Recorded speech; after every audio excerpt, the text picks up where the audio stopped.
Ya, ada Pak Putu ya. Ya, Bapak baru masuk sih. Ya.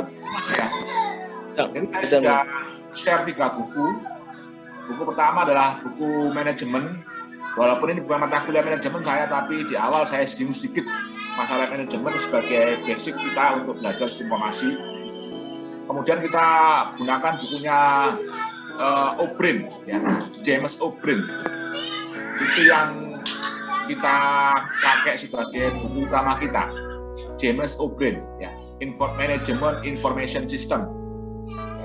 Kemudian kita lengkapi dengan bukunya Loudon tentang e-commerce. Jadi kalau kita bicara sistem informasi ini tidak hanya bicara masalah sistem informasi yang parsial ya, sistem informasi akuntansi, sistem informasi keuangan, enggak begitu. Tapi sekarang eranya sistem informasi yang integral, ya, namanya Enterprise Resource Planning atau Enterprise System. Jadi sekarang ini sudah Anda gunakan berbagai macam aplikasi di smartphone Anda, ya, yang paling banyak kan smartphone, kan? Itu contoh dari suatu sistem informasi yang skalanya skala enterprise. Artinya skala yang enterprise itu adalah skala yang menghubungkan antara end to end, ya, antara dari suppliernya Anda sebagai pemakai dengan berbagai macam perusahaan atau entitas yang ada pada suatu proses bisnisnya. Jadi Anda itu kalau menggunakan aplikasi Gojek misalkan atau aplikasi Shopee, itu yang terlibat di satu buahnya. Dan itu semua cukup satu aplikasi saja yang digunakan. Tapi untuk semua user, ya, dikatakan sebagai skala enterprise atau enterprise system information. Sekarang itu begitu. Nah, sehingga nanti arahnya kita coba membicarakan masalah aplikasi-aplikasi sistem informasi yang ada saat ini untuk e-commerce dan e-business. Ya, oke. Saya tadi diberikan oleh Pak Tri ya, ada 18 siswa ya untuk angkatan 41 ini. 18 siswa. Baik, mungkin saya awali dulu, karena ini baru awal, saya perkenalan dulu. Nama saya Mujahidin, saya dari Departemen Sistem Informasi ITS. Sehingga saya ngajar di STAL ini sudah lama ya, sudah angkatan 30-an kalau nggak salah ya. Antara 30-32 lah, hampir 10 tahun. Dulu masih sering di STAL ya, 2 tahun ini nggak pernah sama sekali. Kemudian nantinya kita coba akan diskusi bersama, jadi mungkin saya akan banyak mengajar di awal-awal. Berikutnya akan saya beri kesempatan kepada siswa untuk mengerjakan tugas, untuk berdiskusi, ya, untuk bisa belajar menulis yang baik, ya, academic writing, ya.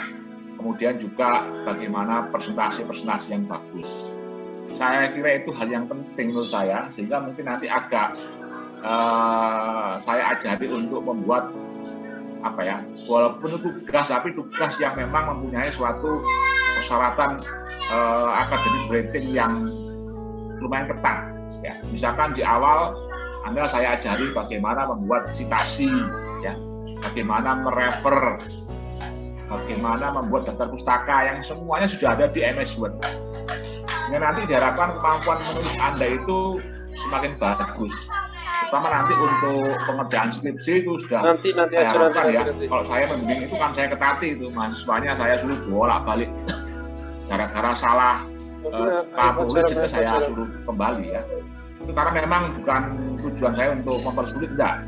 Tapi saya punya suatu anggapan bahwa Anda nantinya untuk menunjang karir ke depan itu ada dua skill ya, bukan hard skill ya, tapi soft skill Anda itu punya 2 yang perlu diperbaiki di awal. Ini mau masih kuliah. Yang pertama adalah soft skill terkait dengan kemampuan presentasi, ya, kemampuan untuk menyampaikan pendapat, kemampuan untuk berdiskusi. Itu nanti hal yang akan menunjang karir Anda. Di militer, Anda kan di angkatan laut ya. Yang kedua adalah kemampuan, karena Anda seorang perwira ya, Anda akan dituntut punya kemampuan untuk menulis yang bagus. Terutama kalau Anda nanti misalkan kuliah S1, S2 sampai S3, karena banyak sekali sekarang perwira yang sudah doktor itu itu butuh sekali ya kemampuan menulis yang baik, ya kemampuan akademik writing yang bagus. Nah, sehingga coba kita akan belajar bersama-sama di awal ini bagaimana membuat suatu bentuk laporan tulisan yang bagus. Oke, ini kita mulai aja ya karena perkenalan ya. Langsung aja, saya sudah share screen lah ini, boleh ya? Boleh Bapak. Nah, terima kasih. Oke, terima kasih ya. Baik, saya introduce. Jadi sebelum kita belajar tentang sistem informasi, baik yang dasar maupun yang skala enterprise, kita mungkin perlu menyamakan dulu persepsi kita tentang pengetahuan manajemen. Anda orang teknik industri tentunya sudah seringkali ya mendengar istilah level atau tingkatan manajemen dalam satu organisasi itu. Secara umum ini ya hampir semua bentuk organisasi ya, di lingkup perusahaan, di lingkup organisasi masyarakat, di lingkup organisasi militer, ya, dimanapun adanya itu pemetaan atau tingkat dari manajemen suatu organisasi itu kita bisa bagi menjadi 3. Saya kira Anda sudah tahu ya. Yang pertama adalah kalau ini dari bukunya manajemen, karena manajemen sehingga contohnya ke aplikasi perusahaan, tapi dalam kasus apapun, ya dalam kasus militer pun juga ada 3 macam tingkatan level manajemen ini, ya, tingkatan pimpinan ini. Dari mulai yang pertama adalah first line, ya, first line manager, kemudian middle manager, tengah, dan level atas, top manager. Ya. Sesuai dengan namanya, kalau first line manager, level bawah ini mereka bekerja yang sifatnya non-manajerial, lebih ke arah teknis. Saya kira Anda juga mengetahui di level tentara, TNI, ini juga begitu. Kalau itu di level bawah, prajurit itu apa namanya? Cabang, apa ya Pak ya? Kalau level bawah itu apa? Apa? Tamtama. Ya, itu lebih ke arah teknis, operasionalnya, bagaimana melakukan suatu apa ya, kalau saya mengenai pertahanan negara, dia lebih tahu menguasai, memegang senjata lebih menguasai. Kemudian tingkat lagi dalam perusahaan itu ada namanya middle manager, lebih ke arah bagaimana dia itu menangani atau mengkomandoi, ya, mengelola dari para first line manager tadi.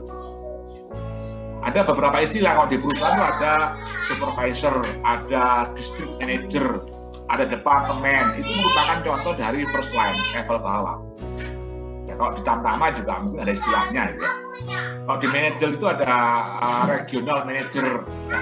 Ada project leader, ya. Ada lagi store manager. Nah, itu semua contoh jabatan-jabatan yang ada di manajer. Kemudian juga ada yang paling atas, yang top level manager. Mereka adalah yang menempati kedudukan yang tertinggi ya, who making organization wide decision and establishing the plan and goals ya, that effective the entire organization. Jadi dia kuncinya adalah bagaimana mampu mengelola semua organisasi yang ada itu. Bagaimana dia memutuskan keputusan sehingga nantinya tujuan-tujuan organisasi itu bisa tercapai. Nah, ini kalau di TNI mungkin ada perwira atas itu ya, kira-kira ya. Kalau di tinggi mungkin. Ya. Kenapa? Perwira tinggi. Perwira tinggi, ada perwira pertama ya. Perwira apa kalau tinggi pertama itu? Perwira pertama mungkin. Kalau first line manager berarti perwira pertama. Pertama misalkan ya. Kalau terus apalagi? Middle manager itu perwira menengah, top manajernya perwira tinggi. Perwira menengah itu apa? Letkol apa? Paling bawah? Mayor sampai kolonel. Mayor sampai kolonel, betul. Ya. Anda semua akan menginjak ke sana. Kemudian insya Allah nanti 5 tahun lagi, 10 tahun lagi sudah masuk ke perwira tinggi, ke first line manager. Nah, apa kaitannya dengan sistem informasi? Ya, saya ingatkan di awal. Nantinya, karena keputusan di setiap level manajemen itu beda-beda sifatnya, ya, maka nanti kebutuhan sistem informasinya pun berbeda. Ya. Sistem informasi yang dibutuhkan oleh orang yang berada pada first line manager dengan yang middle, dengan yang top manager, ya. Sistem informasi yang dibutuhkan oleh perwira pertama, perwira menengah, perwira tinggi, ya tentu beda. Ya, jangan disamakan. Ya. Ya secara gampangannya kalau semakin tinggi itu bentuk sistem informasinya tidak terstruktur, semakin tidak ada strukturnya. Ya. Kemudian berubah-ubah informasinya itu. Tapi kalau Anda di bawah itu sistem informasinya itu skalanya besar, tapi tetap ya tidak berubah-ubah, lebih terstruktur ya, dan berhadapan dengan masalah-masalah yang tiap hari hampir sama. Tapi kalau Anda sudah menengah ke atas, ya sudah levelnya jenderal ke atas, yang Anda hadapi itu berubah-ubah. Ya, Anda akan lebih banyak berhadapi dengan masalah-masalah di luar organisasi. Apalagi masalah problem di dalam organisasi, Anda akan banyak mengamati perubahan-perubahan lingkungan. Ya. Nah, sehingga bentuk sistem informasi nantinya juga berbeda, ya, tidak sama. Oke, itu yang perlu kita tekankan di awal, bahwa dalam suatu organisasi itu ada tingkatan dan nantinya tiap tingkatan ini butuh bentuk sistem informasi, ya, butuh data yang berbeda. Nah, kemudian ini juga terkait dengan manajemen ya. Sebenarnya ibu dari segala ilmu itu ibunya loh ya, bukan bapaknya loh ya.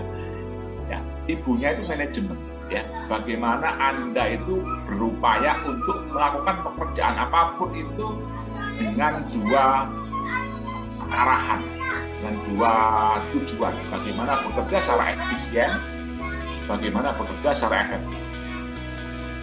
Sehingga nantinya diharapkan seorang manajer itu, ya, manajemen strive for, di Anda itu dituntut untuk melakukan apa? Melakukan efisiensi dan melakukan efektivitas, melakukan tingkat efektivitas kerja yang bagus. Nah, sekarang kita bedakan, seringkali kita itu mencampur adukan apa efisiensi, apa efektivitas, begitu. Sering mencampur adukan, ya. Ada efisiensi, ada efektivitas, ada productivity sebenarnya, itu ketiga. Tapi kadang-kadang kita itu lebih ya sakar PDW, padahal itu ada penekanan berbeda. Kalau kita bicara efisiensi itu lebih ke arah bagaimana Anda berusaha untuk mencapai output yang maksimal dengan input yang minimal. Atau dari sisi lain, doing things right. Anda berusaha untuk mengerjakan sesuatu dengan benar, sesuatu sesuai SOP, ya, sesuai target. Ya. Itu lebih ke arah efisiensi. Tapi kalau sisi yang lain, ya, Anda concern untuk bisa mencapai tujuan semaksimal mungkin, itu berarti Anda lebih ke arah ke effectiveness, keefektifan. Ya. Nah, ini dua-duanya kita akan capai. Ya. Dengan apa? Dengan ilmu manajemen. Anda kuliah di teknik industri itu kan diajari banyak mata kuliah ya. Ya, mata kuliah teknik industri itu semuanya mengarah pada manajemen. Ya. Anda belajar mata kuliah pusat operasi, diajar ya, yang itu hitungan tuh. Ya, diajari ya. Anda diajari simulasi, ya, diajari DSS, diajari macam-macam. Itu lebih semuanya mengarah ke sini nih. Bagaimana Anda bertindak efisien, ya, meningkatkan output dan meningkatkan input. Kemudian Anda bisa bekerja tepat sasaran, ya, effectiveness. Ini yang perlu kita pahami bersama tentang efisiensi dan efektivitas dalam suatu pencapaian manajemen. Nah, sistem informasi itu apa hubungannya? Ya, sistem informasi itu berusaha membantu Anda, membantu kita, ya, untuk bisa bekerja dengan baik, ya, mencapai efisiensi yang tinggi dan juga mencapai efektivitas yang itu peran yang kita harapkan dari sistem informasi. Anda bisa bayangkan, Anda dulu 5 tahun yang lalu untuk sesuatu barang itu kan harus datang macam-macam ke tempat tokonya, ya, kemudian harus bayar cash, macam-macam. Ya. Sekarang dengan aplikasi Anda lebih banyak hal yang bisa Anda lakukan. Anda tentu bisa memilah-milah apa efisiensi yang diperoleh dengan aplikasi sistem informasi sekarang ini. Apa efektivitas yang diperoleh? Terasa ya Pak ya? 10 tahun dahulu dengan sekarang beda ya Pak ya, dengan ada sistem informasi ya Pak. Pak Zur, Basor gimana Pak? Terasa apa enggak? Ya, sangat terasa mungkin dari kemudahan akses informasi yang sangat cepat dan efektif dan efektif ya Pak. Betul ya, jadi terasa sekali. Kalau suruh bedakan mana, itu kan masih umum ya, tapi kok didetailkan Coba terangkan efisiensinya, terangkan efektivitasnya. Nanti harus tahu ya pemakaian sistem informasi ya untuk transaksi jual beli misalnya. Dalam sistem komando militer ya mesti jelas terasa ya. Dulu dengan sekarang beda. Ya. Oke, itu yang perlu kita pahami. Jadi sistem informasi akan membantu sekali bagaimana kita bekerja, bagaimana kita mengelola suatu organisasi itu biar lebih efisien dan lebih efektif. Nah, ini kita masih bicara manajemen, ya, masih bicara lingkup manajemen.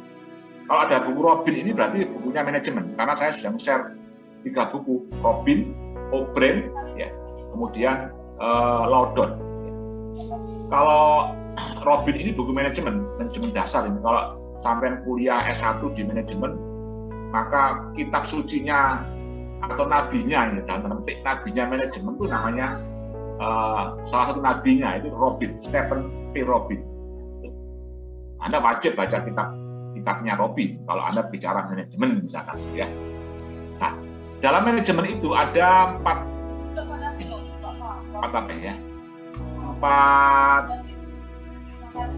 fungsi utama. Baik itu di level bawah, level menengah, level atas, ada 4 fungsi utama manajemen itu ya. Pelakunya manajer gitu ya. Yang pertama adalah fungsi untuk membuat perencanaan, ya. Fungsi untuk mengorganisasikan. Jadi kalau sudah direncanakan, kita aktualisasikan, kita actionkan, ya, itu kita butuh organisasi. Kemudian butuh leading, butuh untuk mengarahkan, butuh untuk memimpin, ya, agar planning ini bisa tercapai. Dan yang keempat fungsi manajemen itu adalah controlling. Jadi kalau Anda membuat tujuan, ya, menetapkan strategi, mengembangkan rencana, itu berarti Anda di tahap perencanaan. Beda-beda bentuknya. Ada bentuk kalau di perusahaan itu namanya strategic planning. Perusahaan itu setiap tahun, setiap 5 tahun dia membuat suatu perencanaan dasar. Apa strategi utamanya? Itu berarti planning gitu. Nah, kalau di kampus namanya RENSTRA, rencana strategis. Ya. Di militer juga ada, saya tidak tahu ya, tapi Anda harus temukan itu apa sih bentuk planning yang dibuat oleh organisasi militer itu apa. Dalam skala lingkup yang regional maupun yang nasional, itu mesti ada kategori perencanaan yang dikatakan di manajemen sebagai planning. Kemudian yang kedua adalah organisasi. Ya. Setelah kita buat planning, kita juga menentukan siapa pelaksananya ini, siapa yang melakukan pekerjaan ini, ya. Siapa yang menjadi pemimpin regunya. Berarti determining what need to be done, ya, how it will be done, and who is to do it. Ya. Jadi menentukan kebutuhan apa yang perlu dikerjakan, ya. What need to be done, how to will be done, menentukan bagaimana mengerjakannya, menentukan siapanya, who do it. Ya, itu berarti pada level organisasi. Nah, pada kenyataannya, pada waktu kita sudah mendelegasikan pekerjaan ini pada orang lain, maka ada banyak kendala. Nah, untuk mengatasi kendala ini kita tidak bisa ongkang-ongkang sekarang ini, dan kita harus juga turun ke bawah, turun menyertai mereka juga. Kita perlu memotivasi, meleading, ya, atau aktivitas yang memang terlibat langsung dengan mereka. Nah, masalah itu berarti leading. Nah, kemudian jangan lupa ada controlling, ada evaluasi. Pekerjaan-pekerjaan yang sudah kita lakukan itu kita evaluasi. Berikutnya, untuk tahun berikutnya, untuk masukan-masukan pada planning tahun depannya.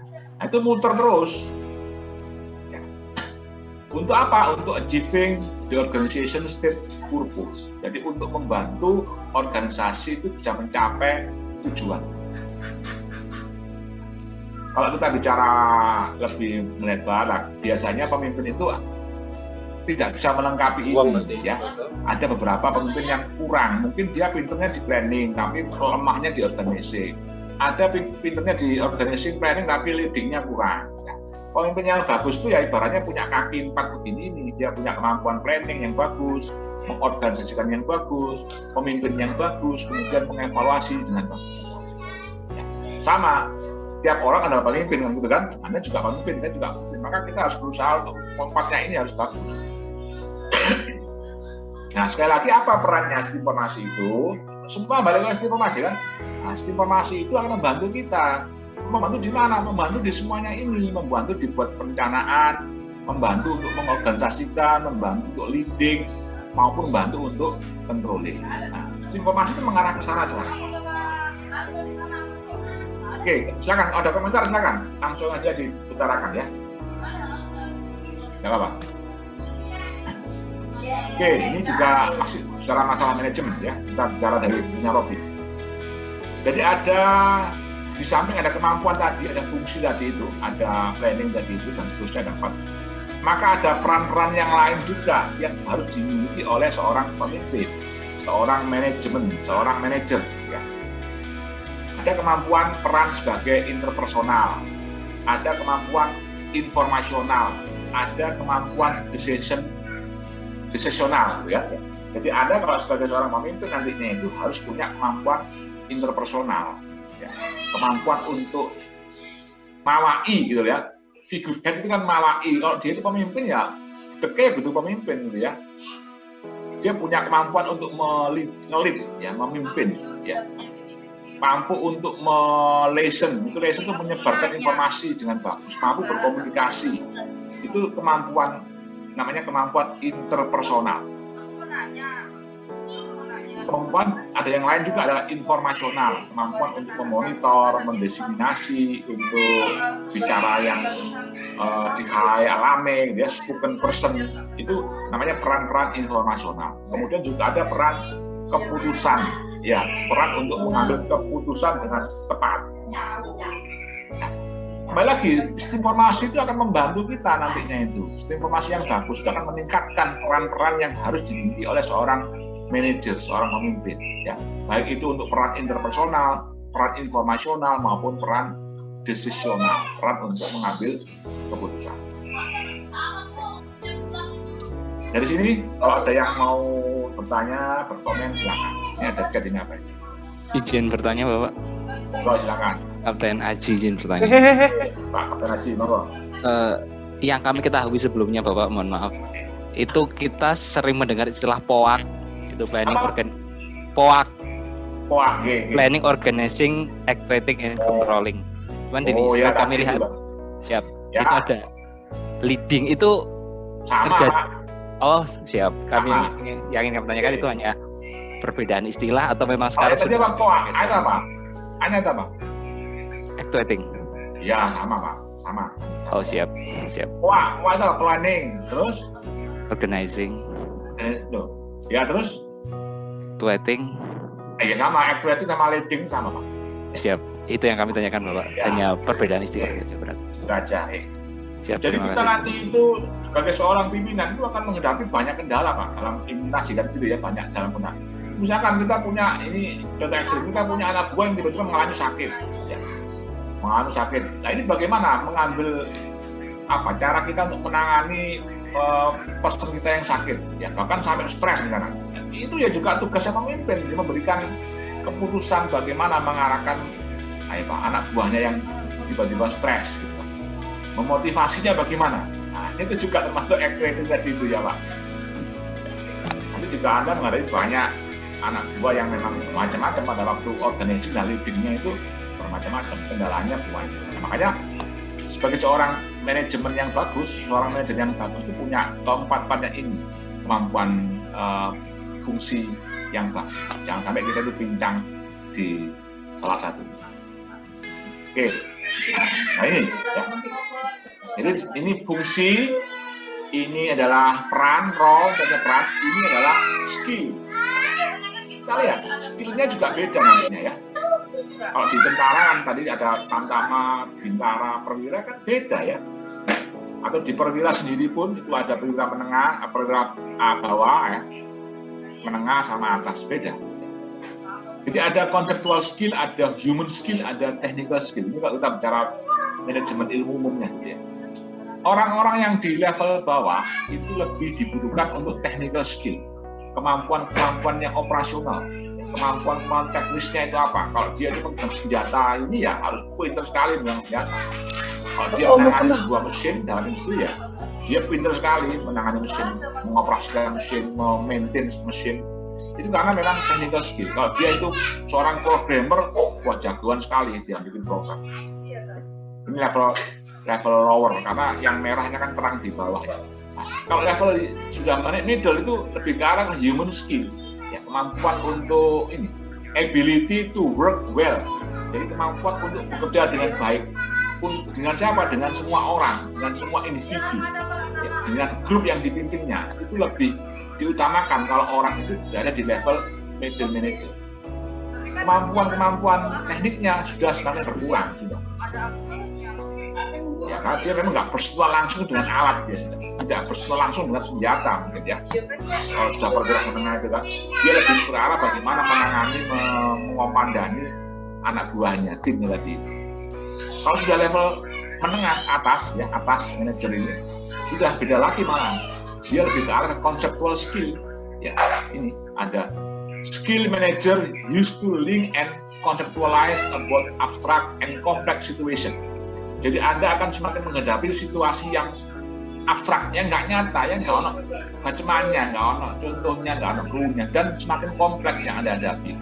Situasinya berubah-ubah. Ya Anda harus siap. Using this skill, manager see the organization as whole, understand and relationship among various subunit, and visualize how organization fits into broader environment. Jadi seorang manajer itu harus mampu untuk melihat, memahami ya relationship among various subunit. Bagaimana ini hubungan antara masing-masing unit ini bagaimana yang bagus. Harus mampu bisa melihat broader environment. Ya. Environment di luar organisasi. Anda akan lebih melihatnya keluar organisasi, bukan lagi ke dalam. Nah ini semua juga sama, maka nanti akan dibantu oleh sistem informasi. Itu kira-kira tujuan saya untuk menerangkan di awal ini tentang manajemen tadi itu. Ya. Jadi sistem informasi perannya di mana-mana sekarang.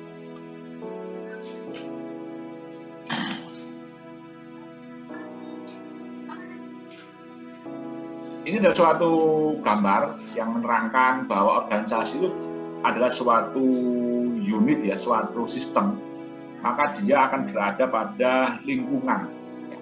Ini ada organisasi, ini ada lingkungannya. Apa itu lingkungan? Lingkungan itu adalah kekuatan-kekuatan di luar organisasi yang tidak bisa dikendalikan oleh organisasi. External environment refer to factor and force outside. Ya, jadi kekuatan di luar that affect its performance. Dia punya pengaruh besar terhadap pencapaian performance organisasi tadi. Makanya orang yang di level top management akan berada pada situasi yang harus mengamati perubahan-perubahan global, itu harus diamati. Ya, ada economics, ya factor, ada global factor, political factor dan seterusnya ini. Technological juga berubah-ubah terus. Di samping ada organisasi yang terkait dengan lingkungan, juga ada stakeholder. Ya. Ini agak beda, tapi ada beberapa yang mirip, ya overlap begitu. Kalau stakeholder itu ke arah, kalau lingkungan itu adalah sesuatu yang di luar sebenarnya. Semua di luar organisasi. Tapi kalau stakeholder itu ada yang di dalam. Constituent in the organization environment that are affected by organization decision and action. Jadi dia itu lebih ke arah individu-individu yang ada di luar maupun yang ada di dalam organisasi. Yang juga punya pengaruhnya ya terhadap keputusan organisasi dan action-action yang dilakukannya itu apa.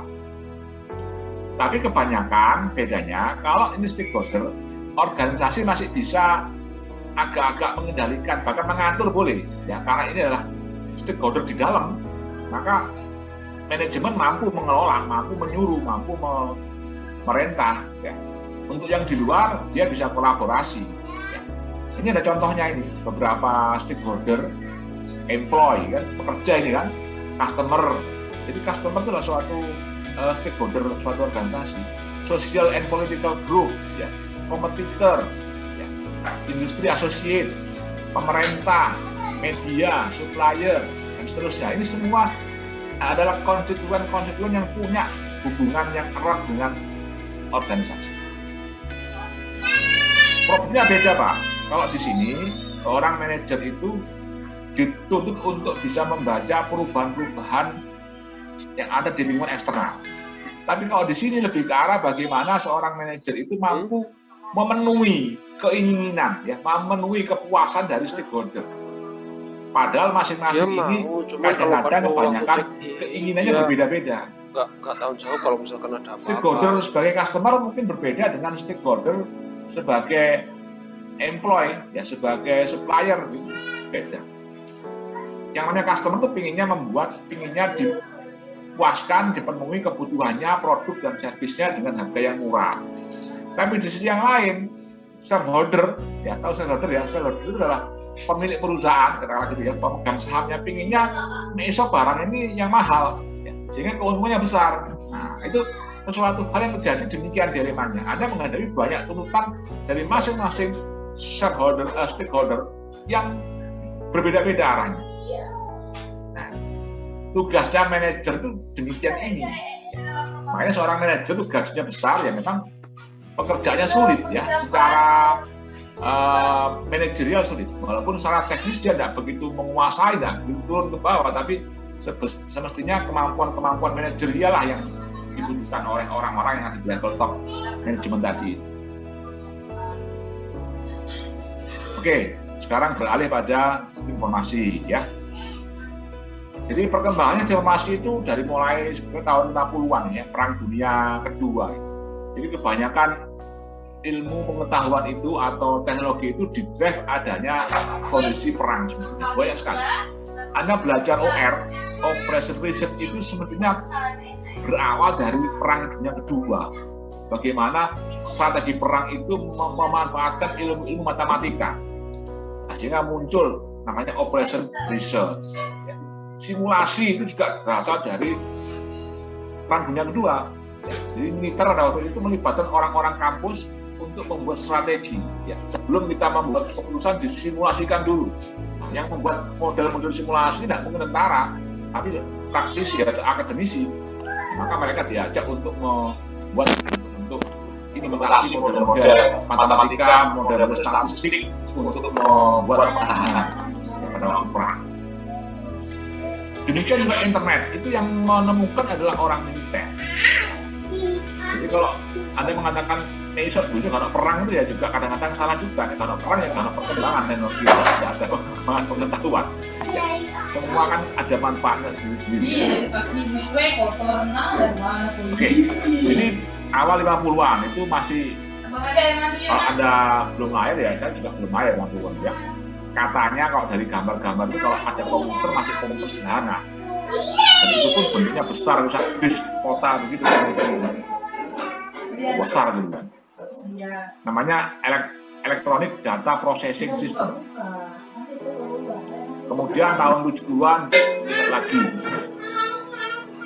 Yang tadinya untuk proses data, maka teknologi komputer itu digunakan untuk membuat laporan manajemen information system. Jadi sistem informasi sudah mulai ada dibuat awal-awal tahun 60-an, tahun 70-an. Manajemen report, perspective information to support decision making. Jadi yang awalnya dulu informasi itu digunakan untuk perang, nah sekarang sudah mulai perang mereda, ada itu digunakan untuk organisasi. Ya. Kemudian meningkat tahun 80-an, ya, informasi dibuat untuk membuat keputusan, decision support system. Jadi bagaimana seseorang manajer itu mampu membuat keputusan yang lebih cepat, ya, lebih akurat tadi, ya, lebih efektif, lebih efisien. Maka sudah dibantu oleh sistem informasi. Tahun 80-an ini mungkin bayarannya sampean ini ya. Ada end user computing system. Jadi kalau dulu komputer itu miliknya perusahaan, ya, miliknya organisasi. Tapi tahun 80-an sudah berubah, end user. Jadi orang-orang di luar itu ya, sebagai konsumen sudah mulai banyak menggunakan komputer. End user computing system. Executive Information System muncul juga, bagaimana membuat sistem informasi yang disebut para eksekutif. Bagaimana membuat expert system. Jadi sistem informasi itu dibuat untuk menggantikan peran seorang expert. Kalau dulunya yang bisa mengambil keputusan adalah orang-orang yang punya keahlian khusus. Kalau ada keahlian bisa diganti. Keahlian seseorang sudah diganti oleh keahlian sebuah mesin, sebuah sistem informasi. Namanya expert system. Kalau kita mengenal ada istilah artificial intelligence, ya. Ada seolah-olah ada gambar orang begitu yang bisa diajak dialog dan dia juga bisa mengambil suatu keputusan, ya. Sebagai seorang dokter, sebagai seorang ahli militer, sebagai seorang ya macam-macam ya, tergantung expertnya apa. Jadi sistem informasi dibangun menjadi seseorang yang punya keahlian khusus. Nah, itu namanya expert system. Kalau di kita sekarang ada namanya AI, artificial intelligence, kecerdasan buatan. Iya, kemarin kan. Nah, kemudian berkembang terus tahun 90-an, sistem informasi sudah mengarah pada pemakaian untuk enterprise skala luas. Ya, seperti yang sekarang kita gunakan itu namanya enterprise. Ya. Electronic Business and Commerce. Ya, bagaimana pemanfaatan teknologi internet, teknologi informasi itu sudah mulai digunakan ya, untuk kegiatan commerce, ya, perdagangan, kegiatan bisnis. Sampai sekarang ini kita berada di era yang sudah sangat modern sekali. Ya. Sudah lebih tahun 2020 kita sudah bicara masalah skala sistem informasi yang luas, ya, bukan parsial-parsial. Makanya di awal saya katakan, saya beberapa kali bimbing TA atau skripsinya dari mahasiswa SDAL itu, tapi skala informasi di skala yang lingkupnya kecil, ya, parsial-parsial, membuat informasi kepangkatan, informasi keuangan, tidak begitu semestinya ya. Kalau Anda nanti tertarik pada tugas akhir atau skripsi terkait dengan sistem informasi, maka arahnya adalah sistem informasi yang enterprise. Bukan membuat sistem informasi lagi, tapi Anda mungkin evaluasi gitu ya. Anda mungkin tidak harus membuat, mungkin nomornya Abang San kan, kalau Anda sekarang kan skalanya kan skala lokal ya. Membuat sistem informasi kepangkatan yang kemarin saya bimbing itu kan parsial-parsial, itu masih sudah tahun 70-an tuh sistem informasi kayak gitu, nggak pakai lagi sekarang. Anda minimal membuat DSS, ya, membuat suatu perencanaan, boleh, nggak usah bikin coding ya. Ada membuat suatu evaluasi ya untuk sistem informasi yang skala enterprise. Nanti kita akan coba lihat peluang-peluang apa yang kita gitu. Meneliti, katakan tugas akhir ya untuk topik-topik. Tapi dia nggak berani yang menggunakan tiket. Informasi. Ini perkembangannya. Jadi kalau Anda membuat suatu informasi itu ada siklus ya. Dari mulai Anda kebutuhan, ya survei dulu ke usernya, survei dulu ke perusahaannya untuk mengetahui apa sih kebutuhannya itu. Anda lakukan suatu investigasi. Kemudian dari situ ketemu, Anda sudah mulai terstruktur ya, melakukan analisis. Oh, ternyata orang ini butuh begini, laporannya itu kayak begini, gitu ya. Berarti fase analysis. Baru kemudian Anda mendesain. Kalau rumah itu ya bikin gambarnya dulu. Mungkin Anda bikin rumah itu langsung jadi batu batanya. Ya bisa, itu untuk ukuran informasi yang sederhana bisa. Anda setelah melakukan investigate, analyze, kemudian langsung membangun, bisa. Soalnya rumah ya bisa Anda buat rumah tingkat 1, tingkat 2 langsung bisa. Tanpa seorang arsitektur bisa. Pembangunan bisa. Tapi kalau Anda sudah bikin tingkat yang megah, yang 5 ke atas, saya kira nggak bisa Anda tanpa membuat desain, buat gambar, membuat hitung-hitungan dulu, ya materialnya bagaimana, nggak bisa. Demikian juga sistem informasi, harus ada tahap desainnya dulu, baru diimplementasikan. Setelah diimplementasikan, sistem informasi itu kita maintain, ya kita tingkatkan, kita rawat, gitu, sehingga nantinya akan terus berkembang. Nah, itu muter terus, Oke. Ini dari O'Brien juga mengenai 5 basic competitive strategy. Jadi informasi itu punya suatu peran yang bisa meningkatkan daya saing suatu perusahaan. Perusahaan tanpa informasi saya kira tidak akan bisa berjalan, kan? Apapun bentuknya. Kalau kita jualan di rumah aja tidak mungkin tanpa informasi ya. Kita pakai WA, kita pakai aplikasi macam-macam itu kan di sini. Jadi ada 5 macam ya, 5 basic kompetitif strategi, ya.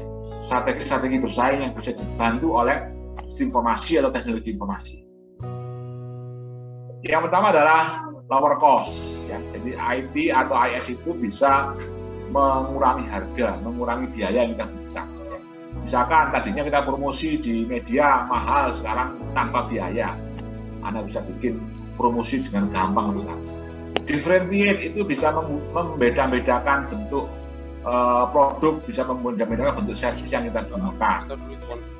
Kita bisa berikan fitur-fitur yang banyak sekarang, ya, mendiferensiasikan, membeda-bedakan, ya. Kita bisa inovasi, ya, create new product and service.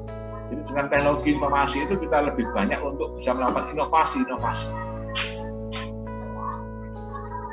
Nah, ini jam sekian ini barengan anak sekolah, ya. Gak apa-apa, ya, karena juga mungkin di rumah sekolah ini. Ini di rumah di kampus ini?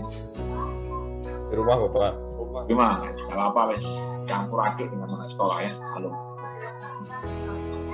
Kemudian promote growth, ya. Dengan sistem informasi ini sekarang Anda mudah sekali untuk mempromosikan, untuk memasarkan produk Anda. Membantu bagaimana Anda mengembangkan promosi tidak hanya di lingkup RT RW, kampung atau kota, tapi sampai di mana-mana, ya, global world, sampai ke seluruh dunia. Tergantung produk service Anda itu punya daya saing apa enggak, tapi kesempatan untuk promosi itu ya cukup luar biasa. Kemudian yang kelima adalah alliances. Jadi Anda mudah berkolaborasi sekarang. Sekarang ini zamannya ada banyak bentuk perusahaan virtual, ya. Virtual company. Virtual company itu artinya dia itu bekerja tapi tanpa ketemu dengan orang lain. Dan dia bisa bekerjasama dengan orang di banyak tempat, di banyak negara. Virtual organization, organisasi yang bentuknya virtual.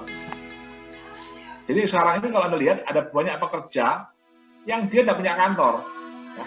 Kerja di rumah aja, kerja di rumah, bawa HP, bawa laptop begitu, terus sudah didelegasikan pekerjaannya masing-masing. Kalau memang harus ke lapangan ya ke lapangan, tapi kalau tidak ada tetap dia kerjanya di mana-mana boleh, di restoran boleh, di kafe boleh, di taman boleh, di rumah boleh, tapi dia itu bekerja, gitu kan.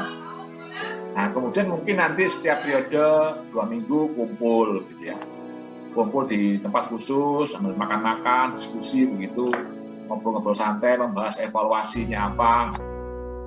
Nah, sekarang ada banyak pekerjaan begitu. Tidak perlu kantor yang megah-megah yang butuh mahal-mahal, biaya perawatannya, biaya satpamnya, biaya macam-macam, tidak usah sekarang.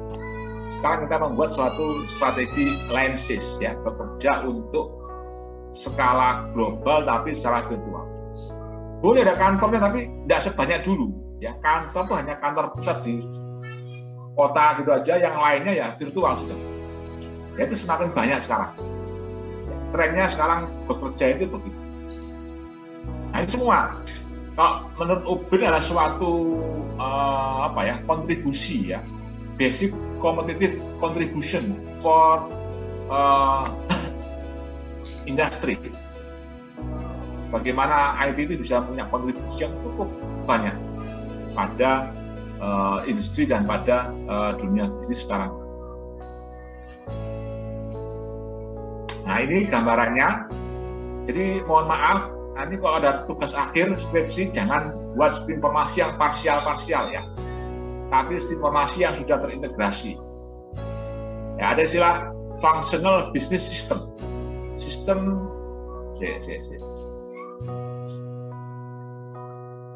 Nah, ini ya, betul. Jadi sekarang ini levelnya sistem informasi itu bukan sendiri-sendiri, sistem informasi marketing, sistem informasi SDM, ya, operasi enggak. Tapi satu sistem informasi yang ada banyak modul, maka masing-masing modul ini digunakan oleh banyak fungsi di satu organisasi. Ya, ada finance, ada accounting, ada production and operation, ya. Nah, sekarang demikian polanya.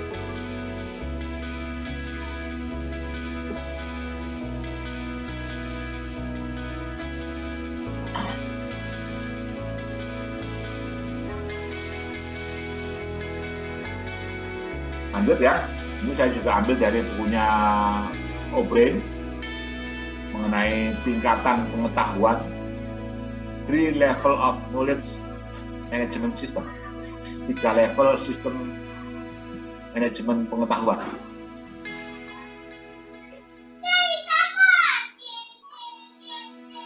Jadi yang pertama adalah levelnya Anda membuat suatu kebijakan atau kemampuan untuk dokumen manajemen, accessing and retrieving dokumen store online.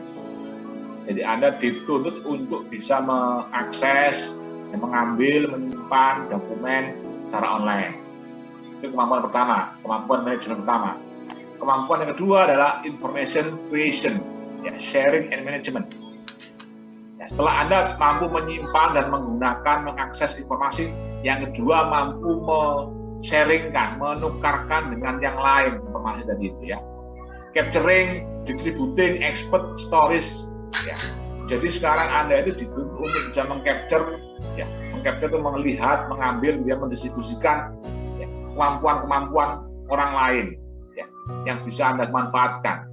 Atau sebaliknya Anda bisa memberikan dokumen-dokumen Anda kepada orang lain, saling tukar-menukar begitu. Real time information management.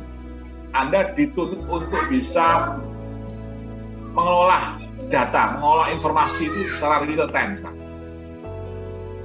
Itu berarti Anda sudah pada level yang kedua, information creation.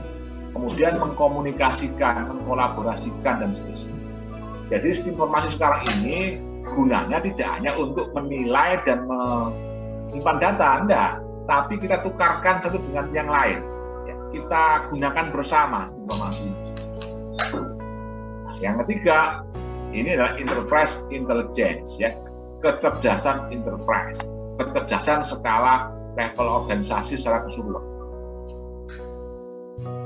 Anda harus bisa kerjasama dengan banyak perusahaan sekarang dengan satu platform aplikasi, sehingga tidak seperti dulu parsial-parsial itu enggak. Semua terintegrasi satu dengan yang lain.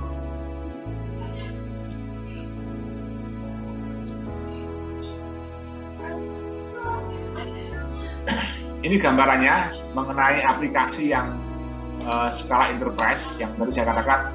Mohon maaf kalau mau TA kelas akhir skripsi tentang sistem informasi manajemen, jangan membuat sistem informasi yang parsial lagi, tapi skalanya skala enterprise, ya. Dimana Anda tidak mungkin lagi membuat codingnya, tidak usah, ya. Tapi Anda lebih ke arah pada bagian-bagian lain di luar pembuatan sistem informasi. Anda melakukan studi kebutuhan, Anda melakukan evaluasi, Anda membuat perencanaan. Nanti mungkin di lain waktu akan saya berikan contoh-contoh jurnal, ya, contoh paper yang terkait untuk penelitian-penelitian yang membuat melakukan riset skala enterprise. Ini ada istilah cross functional enterprise application. Jadi aplikasi atau sistem informasi yang skalanya enterprise dan itu cross fungsional, menggabungkan semuanya. Menggabungkan apa? Ini ada 4 yang digabungkan: supplier, customer, ya. Jadi externnya di level hulu ada customer, di level hilir adalah di level hulu adalah supplier, ya. Di level hilir adalah customer, dan di level luar yang lain itu ada partner, artinya perusahaan-perusahaan luar yang membantu kita, dan juga employee. Dari keempat ini ada 4 sistem informasi namanya. Mungkin sebagian sudah Anda kenal, ya. Sistem informasi atau hal yang terkait dengan aplikasi untuk menghubungkan supplier itu ada istilah supply chain management, ya. Walaupun ini belum bentuk sistem informasi, tapi adalah bentuk kegiatan, ya. Kegiatan yang kita lakukan untuk berhubungan dengan para supplier. Anda orang teknik industri, saya kira sudah tidak asing lagi dengan istilah supply chain management. Bagaimana Anda mengelola rantai pasok dari supplier ke perusahaan Anda dengan supply chain management. Kemudian kegiatan Anda, perusahaan di tengah ini dengan customer, itu nanti ada namanya CRM, ya, Customer Relationship Management. Bagaimana Anda mengkoordinasikan, mengelola pelanggan tadi itu, mengelola hubungan dengan para pelanggan. Termasuk juga Anda melakukan marketing, sales, service, itu ada kegiatan namanya CRM. Nah, ini contohnya. Jadi kalau Anda mau TA sistem informasi, Anda bisa mengambil supply chain management, ya. Bisa mengambil CRM. Nah, kemudian yang terkait dengan partner, Anda punya peran ya, namanya partner relationship management. Bagaimana Anda mengelola hubungan dengan para pelanggan. Kalau yang inilah mengelola hubungan dengan mengelola hubungan dengan yang bawah ini ya, mengelola hubungan dengan customer. Tapi kalau yang di kanan adalah mengelola hubungan dengan partner, dengan distributor, dengan perusahaan lain, perbankan misalkan, itu semua di sini. Nah, dengan employee juga ada istilah knowledge management. Bagaimana Anda melakukan kegiatan yang bisa memanfaatkan ya, keterampilan atau pengetahuan yang dimiliki oleh pekerja kita. Kenapa demikian? Karena begini, sekarang ini era di mana orang itu tidak mungkin bekerja lama-lama di satu perusahaan. Ya. Banyak kemungkinan orang itu yang expert loh ya, itu kan berpindah-pindah tempat. Ya. Bekerja di sini 2 tahun, kontrak selesai, pindah lagi 2 tahun lagi, terus begitu. Perusahaan harus punya strategi. Walaupun orangnya pindah-pindah, tapi pengetahuannya jangan pindah. Karena ada suatu sistem informasi yang mengolah pengetahuan seorang, ya, knowledge seorang namanya knowledge management system. Ya, sistem informasi yang bisa menggunakan, memanfaatkan pengetahuan seseorang untuk kita gunakan di perusahaan kita. Ini juga ada, dan saya katakan bentuk sistem informasi tersendiri juga namanya knowledge management system. Ya.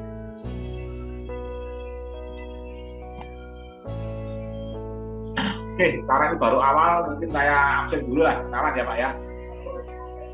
Oh ya, mungkin ada syarat untuk difoto ya? Pihak manajemen Sudah Pak. Sudah ya? Sudah Pak. Karena mengganti absen ya, kan kita absennya nggak bisa. Iya Pak. Oke, ini ada, kita istirahat dulu ya, tambahkan dulu ya, 10 menit ya. Saya tak bernapas dulu. Baik Pak. Oke, silakan dulu, silakan 10 menit ya.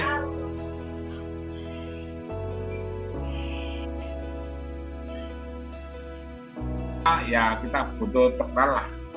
Saya persilakan masing-masing siswa ini untuk perkenalan, nama lengkap, nama pangkatnya, kemudian ya keluarganya bagaimana lah, ya. Monggo silakan. Turut dari Kapten Dwi Santoso. Ada Pak Dwi Santoso? Ya mungkin. Assalamualaikum warahmatullahi wabarakatuh. Waalaikumsalam Pak Dwi. Terima kasih mungkin Bapak dosen kesempatannya. Mungkin kami izin memperkenalkan diri. Nama kami Kapten Laut Suple Dwi Santoso. Kami lulusan AL54. Ya, 54. Untuk keluarga kami anak 1, domisili kami di Lampung mungkin. Di Lampung.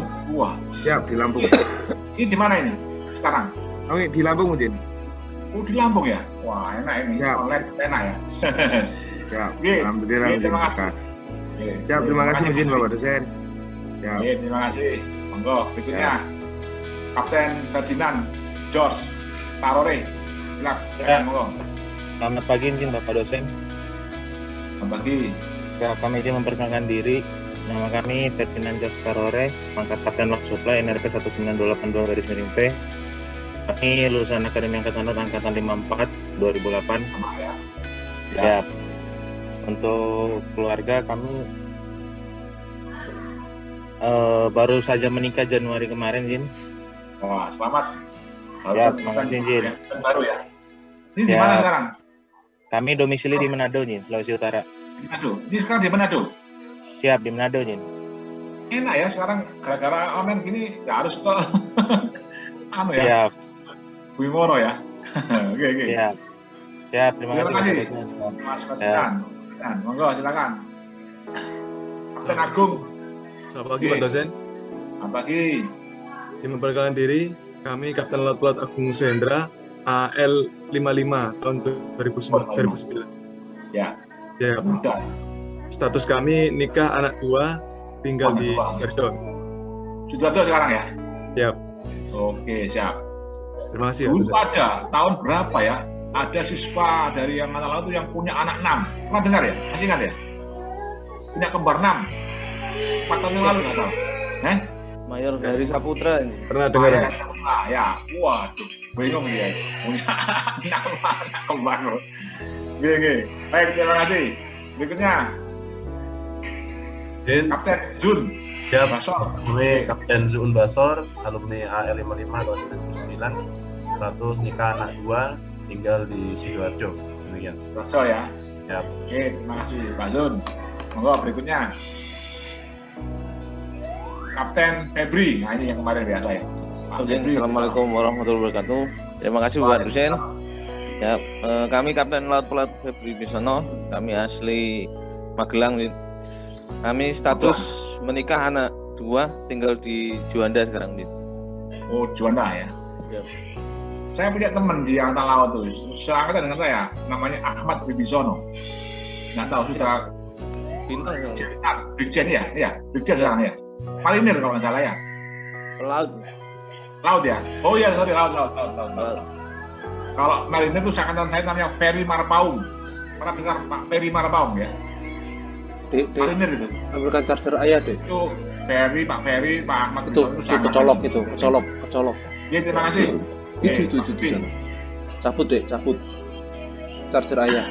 Kapten Haji Mulyono. Itu charger itu. Di putih itu loh, Dek, depanmu. Persis. Halo? Bukan, cas ayah. Oh, bentar. Iya. Pak Febri ada gelarnya SST itu apa ya? Nah, sini. Terima kasih. Senter apa ya? Oh iya, dari D3 ya. Oh iya. Oh iya, itu loh, D3 karena sekarang ini. Sekarang Pak Haji Mulyono, Kapten Haji Mulyono. Kita masuk. Oke, kita lompat dulu. Oke. Terima kasih Pak Dosen, izin memperkenalkan diri.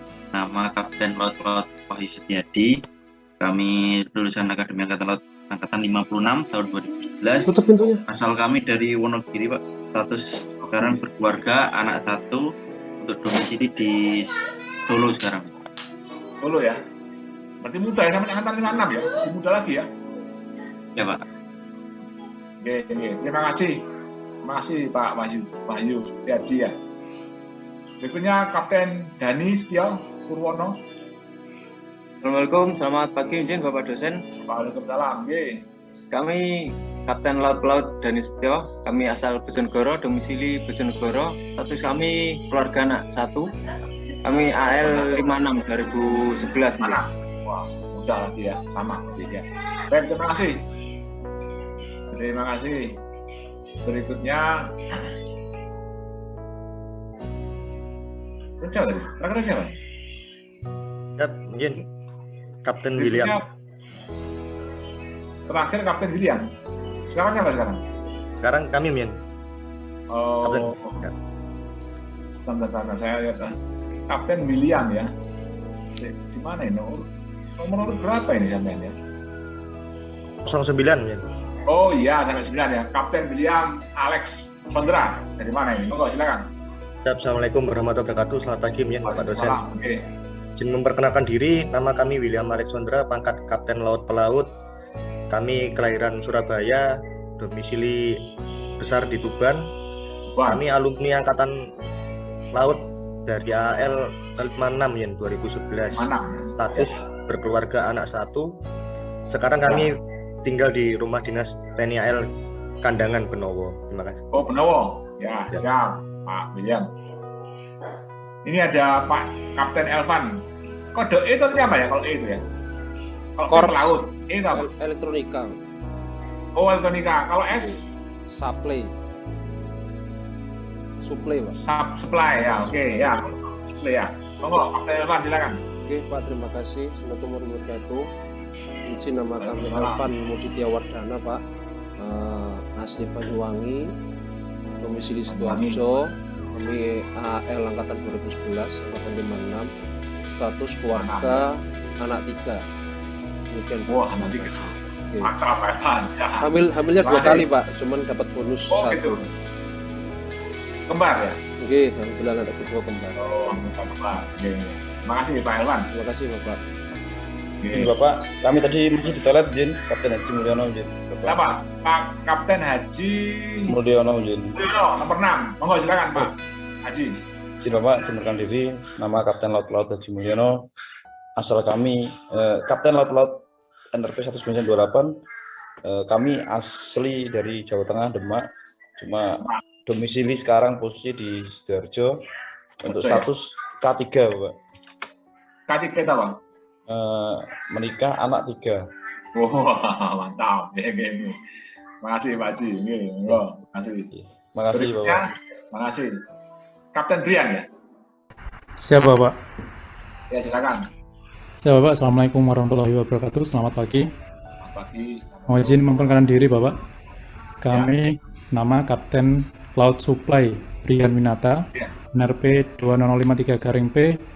Kami lahir dan besar di Magelang, Jawa Tengah, Bapak. Ya. Kemudian kami saat ini domisili di Jambangan, Surabaya. Oh, Jambangan, tahu saya. Siapa, Pak? Status terus ya? Betul, Pak. Monokopel masih ke dalam lagi, Pak. Oke, terus untuk status kami saat ini menikah, anak baru 1 di sini. Oh, gitu. Oke, terima kasih ya. Terima kasih, Izin. Terima kasih. Berikutnya Kapten Haji Pratama Terang. Siap Bapak. Assalamualaikum warahmatullahi wabarakatuh. Waalaikumsalam. Perkenalkan nama kami Aji Pratama Putra, Kapten Laut Supply. Ya. Kami alumni Akademi Angkatan Laut Angkatan ke-56 2011. Ya. Kami tinggal di Jakarta, Bapak. Di Jakarta, Kodamar. Ya. Siap. Kodamar sana. Oke, terima kasih. Terima kasih. Assalamualaikum. Waalaikumsalam. Kemudian Kapten Ja'far Sodik. Ya, selamat pagi. Mohon izin Bapak dosen yang kami hormati. Izin memperkenalkan diri. Nama kami Ja'far Sodik, pangkat Kapten Laut Pelaut NRP 20363. Kami lulusan Akademi Angkatan Laut Angkatan 57 tahun 2012. Status kami siap. Status kami menikah, anak 2. Sekarang kami posisi di Pemalang, Jawa Tengah, izin Bapak dosen. Demikian, terima kasih. Terima kasih Pak Haji Pratama, Pak Ja'far Sodik ya. Angkatan 57 ya, lebih muda lagi. Berikutnya Pak Kapten Adil Wicaksono. Bapak, mungkin memperkenalkan diri, nama Adil Wicaksono, pangkat Kapten Laut Pelaut, Angkatan 57 2012. Untuk kami asal Probolinggo, untuk status menikah, untuk anak masih proses, Bapak. Proses. Sekarang di mana Pak Adil? Kami di Sragen, Bapak, karena istri bekerja di Sragen. Gitu ya. Loh, ini statusnya cuti apa kerja ya? Dinas apa cuti ya Kak di sekolah ini ya? Siap untuk status tetap dinas, tapi karena SFA yang luar kota menyesuaikan. Loh, kok harus balik ke kotanya enak ya? Ya. Berkahnya gitu ya. Oke, terima kasih Pak Adil. Berikutnya siapa? Pak Kapten Gilar. Ya. Izin Bapak, Assalamualaikum, Izin. Selamat pagi. Izin perkenalkan diri, kami Kapten Laut Teknik Gilar Cipta Kersana, Izin. AL Angkatan 2012, rating 57.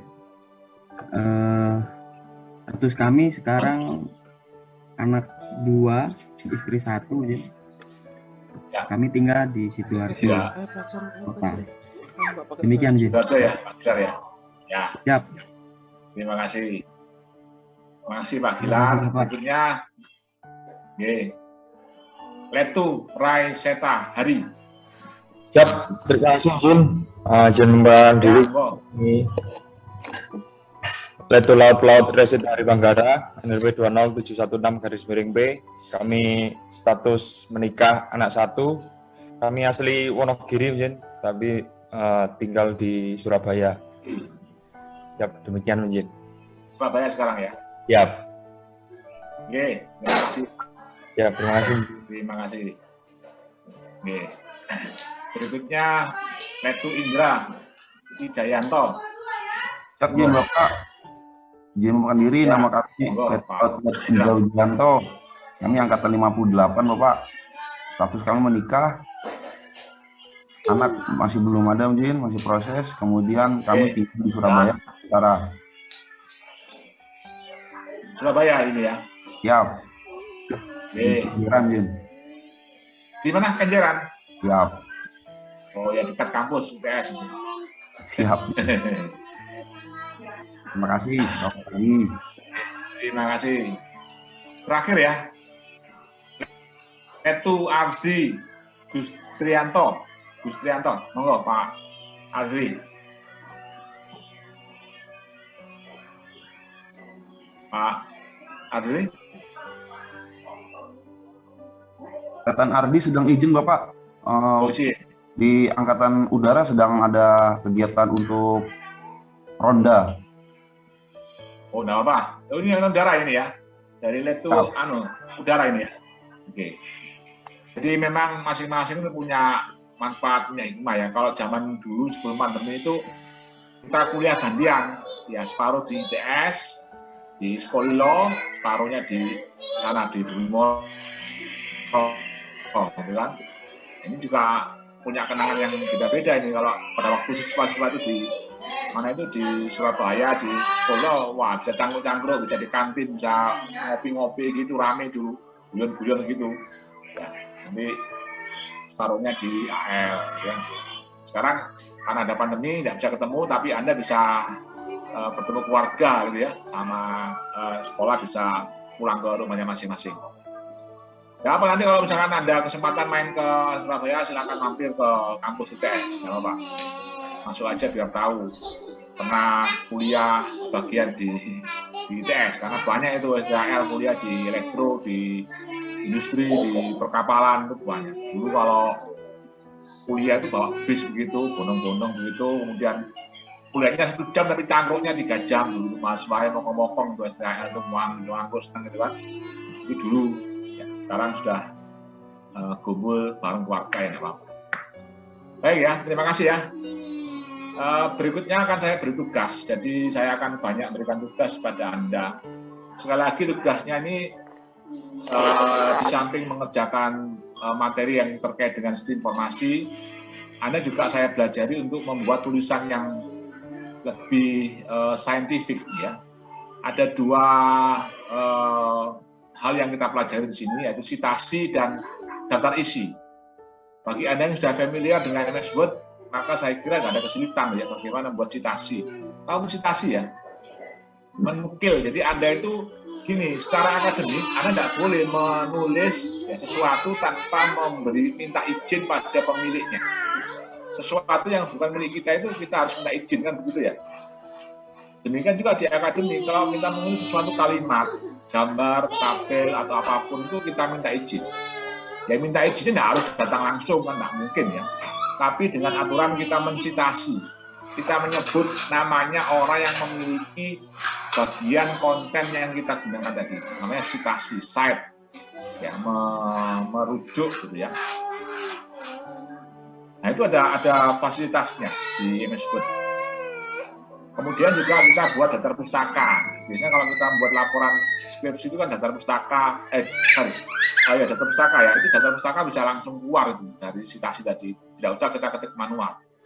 Kemudian kita buat daftar tabel, daftar gambar, itu semua bisa kita gunakan secara otomatis di MS Word.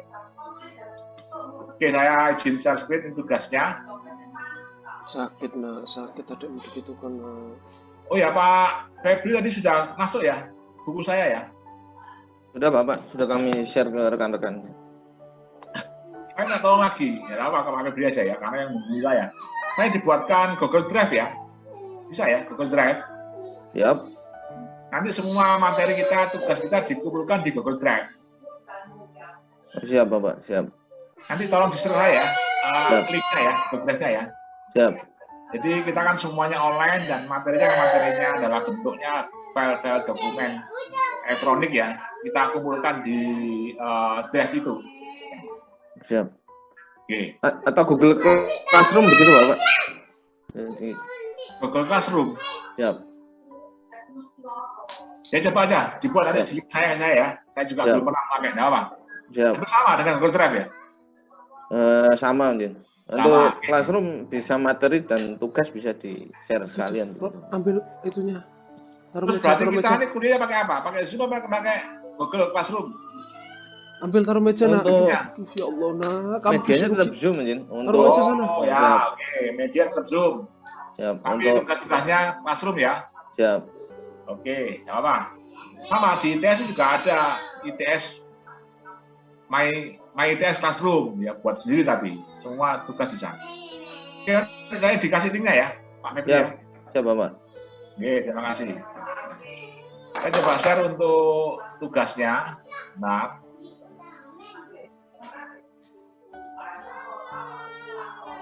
saya cari dulu di mana tugasnya.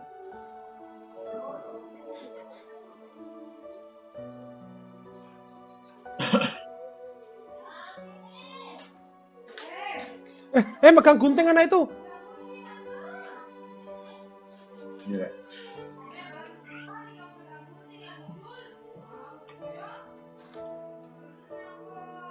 Kenapa lagi? Saya pelajaran tuh ya Allah nak, gak bisa konsentrasi sih nak.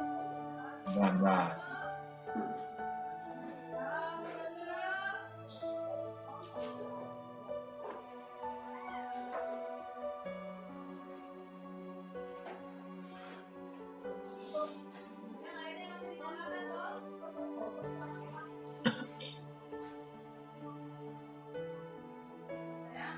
Masih.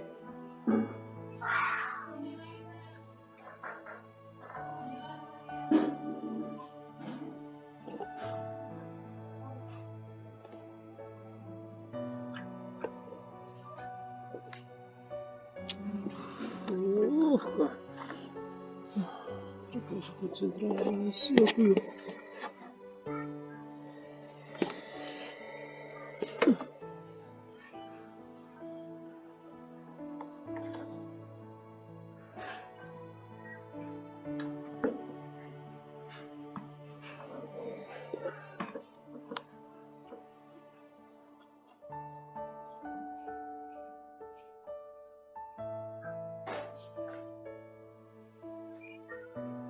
Baik, terbaca ya, lihat ya. Jadi ini ada penjelasan begini. Anda pelajari dulu bukunya Stephen P. Robin, Manajemen, dan bukunya Information System dari James O'Brien ya. Yang manajemen itu bukunya hanya chapter 1 dan 2 aja. Demikian juga yang O'Brien masih awal-awal itu. Dan nanti semua jawaban itu harus disitasi. Setiap jawaban pertanyaan itu melakukan sitasi ya dengan menggunakan fungsi pada MS Word. Jadi begini, kalau misalkan kita itu menulis sesuatu, ini misalkan ya, saya ambil dari orang lain jawabannya, saya gunakan reference begini, ya, reference.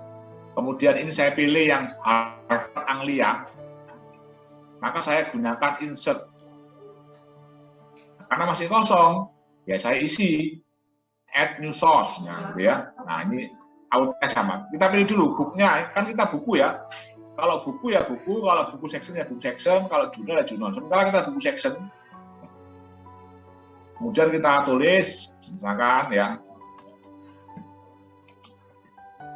Mujahidin Akbar, ya, misalkan. Nah biasanya kalau nulis judul itu dibalik, Akbar dulu, ya, koma, Mujahidin. Kalau orang dua, kasih titik dua begini. Ya. Orang dua begini. Izzat. Aulia. Begini, ya. Kemudian, judul bukunya apa, tahun berapa, citasinya apa. Ya. Dan seterusnya, dikasih semua ini. Sehingga nanti kalau ada muncul itu biasanya begini, kalau misalkannya ada kalau sudah terisi ada alawan begini, namanya begini. Nah, nanti ada muncul di sini inscription, nah, Anda gunakan alawan, nah muncul gitu. Gitu ya. Ini namanya citation. Ya, jadi mainkan di reference, kemudian insert, kemudian add new source.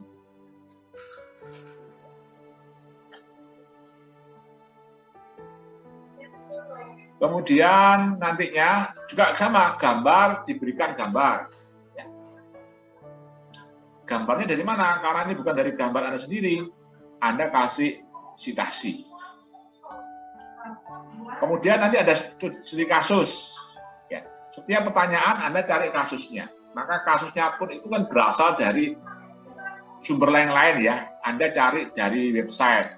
Ya. Anda cari di website. Ada website perusahaan ya sama, Anda sebutkan citasinya. Kalau itu website ya ini ada website, Nah ini ada websitenya, Anda tulis di sini sumbernya dari mana. Itu yang kita lakukan untuk citasi. Jadi semua yang kita ambil itu kita sebutkan citasinya. Nah nanti terakhir itu Anda bisa membuat daftar pustaka. Ya. Daftar pustaka langsung dari sini. Ada daftar pustaka yang bisa kita gunakan. Bibliografi, tekan aja, nanti akan muncul daftar pustakanya secara langsung. Ya, gunakan bibliografi ini. Maka semua yang sudah kita citasi akan keluar dengan sendirinya. Ini muncul ini. Paham ya? Ya nanti belajar lagi, belajar di Google ada lebih detail. Nanti dikerjakan kelompokan 3 orang, ya, Anda virtual group, ya. Nah, sekarang kan gitu, zaman virtual, Anda ngerjakan tapi nggak usah ketemu, virtual group. Filenya dikumpulkan dalam bentuk PDF aja, jangan Word, ya. Jangan Word, di PDF kan aja biar lebih kecil ukurannya. Ya. Satu grup, satu tugas, satu file, ya, jangan double-double. Karena kalau saya ngajar anak satu itu greget no, file itu double, anak sing telu, sing loro, wes, ini malah rumah gitu ya. Jadi satu kelompok, satu tugas, satu file. Jangan banyak-banyak, nanti saya capek. Terbuang untuk milih-milih yang mana, ini yang mana, jangan ya. Beri nama filenya itu mana namanya ya, saya akan terangkan. Tanggal pengumpulannya Bapak?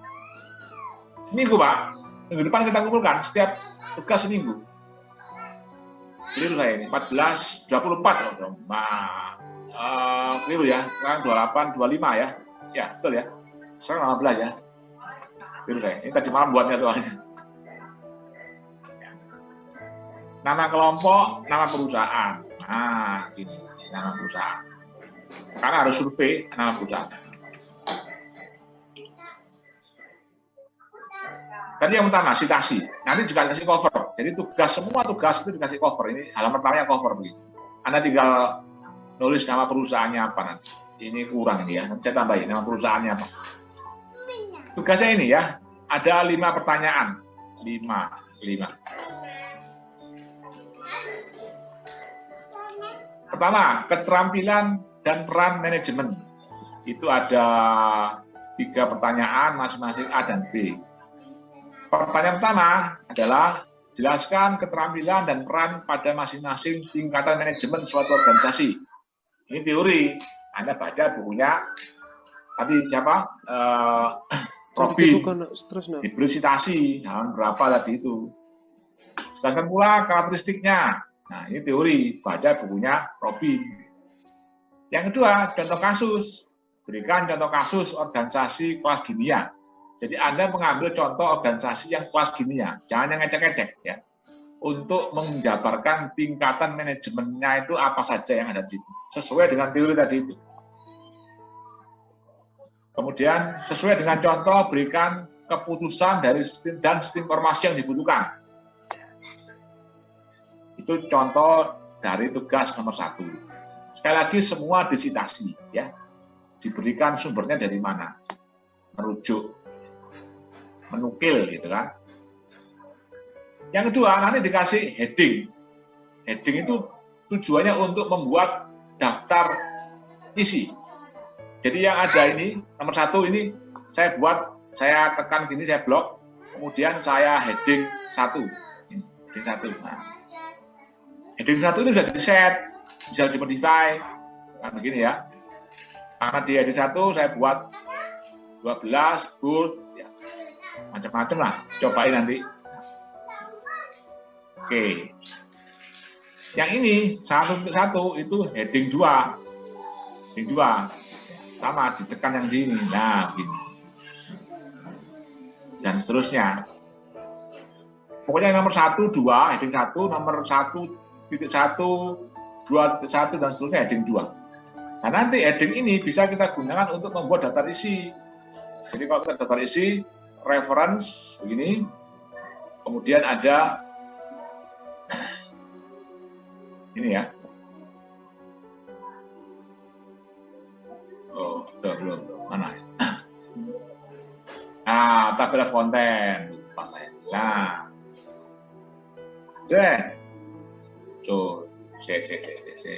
tabel konten. Apa muncul ya?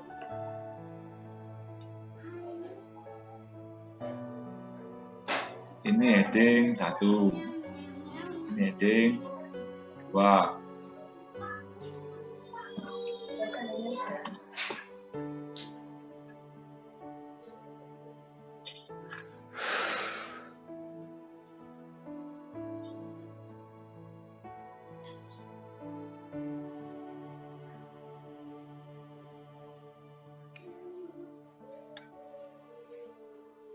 Nah, ini ya. Jadi nanti muncul begini. Semuanya akan muncul nanti. Kalau ini kita heading semua juga muncul nanti. Ini heading 2. Ini heading 2. Ini heading 1. Ini heading 2. Ini heading 2. Dan seterusnya. Nah, nanti kita bisa munculkan daftar pustaka, daftar isi di sini.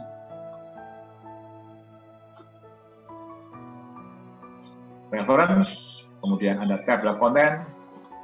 Nah, muncul kan? Jadi Anda sudah belajar dua hal, citasi dan daftar isi. Ada yang kurang jelas di sini? Dikumpulkan minggu depan ya, file PDF. Halo, komentarnya gimana? Siap, Pak. Siap, jelas, Bapak. Jelas. Oh iya, saya lupa. Pak Pep, untuk apa? Oke. Untuk fontnya, Bapak? Time New Roman 12, Pak. Time New Roman 12 ya. Jangan lupa gunakan cover. Jadi biar lebih tertib administrasinya, juga berapa kasih cover. Nanti saya share. Jadi Pak Febri, tadi saya minta tolong untuk membuat Google Classroom. Yang kedua bikin WA Group ya Pak Febri ya. Ya Bapak. Jadi semua komunikasi di sana. Oke. Siap. Ada yang komentar dari sini? Ada lagi pertanyaan? Kalau tidak ada, saya cukupkan ya, karena memang kuliah online itu beda dengan kuliah offline. Kalau kuliah online lebih ringkas sebetulnya, lebih banyak mengerjakan tugas. Karena kalau online terlalu lama-lama juga jenuh juga ya. Beda dengan kalau kuliah fisik. Kalau tidak ada ya kita akhiri. Mohon diatur absennya ya Pak Febri ya. Tadi kan dikatakan absennya kan pakai gambar ya.